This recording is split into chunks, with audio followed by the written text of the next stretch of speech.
We need to talk about millennials. You know, that annoying demographic that wants everything now. They think they know everything there is to know about money. They don't require advice, and if they do, they're probably more inclined to Google it. Well, that's not quite true, and besides, you do need to get over it, because this demographic is on the rise. They represent 22% of the Australian population and will be half of the workforce by 2021.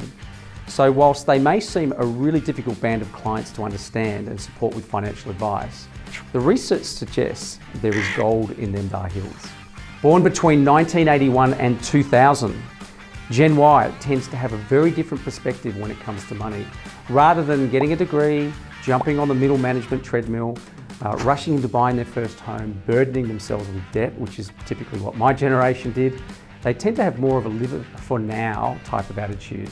With the rise in social media and this trend toward a sharing culture, Gen Y professionals are more inclined to spend on luxury items, experiences, travel, those sorts of things. They're avoiding buying services and assets outright and putting off the bigger financial commitments such as home ownership. Instead, they prefer to pay for lifestyle elements as needed at a fraction of the cost.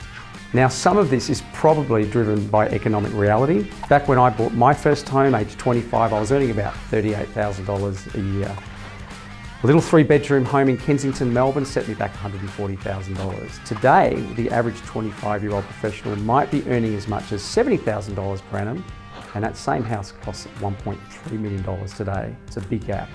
There are some concerns amongst the advice community on just how to deal with this growing Gen Y demographic. For starters, they tend to have a lot less money than baby boomers who have plenty of wealth to both invest and protect, and are very much open to paying for financial advice.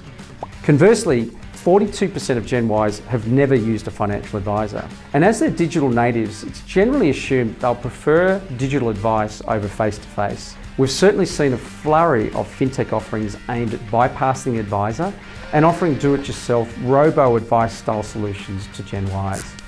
But there is some good news. It's estimated that baby boomers will pass on around $2.4 trillion of inheritance over the next 3 decades. That is a lot of money, and they're going to need some help in actually how to deal with that. Furthermore, research conducted in 2016 by ING found that, contrary to popular belief, as many as 80% of Gen Y surveys said that they want face-to-face personal advice. In fact, 43% said they would like assistance from an advisor, and 32% said they would prefer to delegate all their financial affairs to a financial planner. This is also a generation that seems exposed to gaps in protection. A quarter don't have life insurance, or in fact don't know, and as much as 2/3 have no TPD or income protection. So there's plenty of opportunity here. Successful advisors in this space are providing cost-effective services to help save money, set goals, manage cash flow, and pay off the mortgage. By simplifying their service offering and favouring modest monthly fees over larger upfront investments, advisors can have a sustainable revenue model, building trust and demonstrating their value to millennials incrementally. It's a long-term play, but it's one that's worth the investment.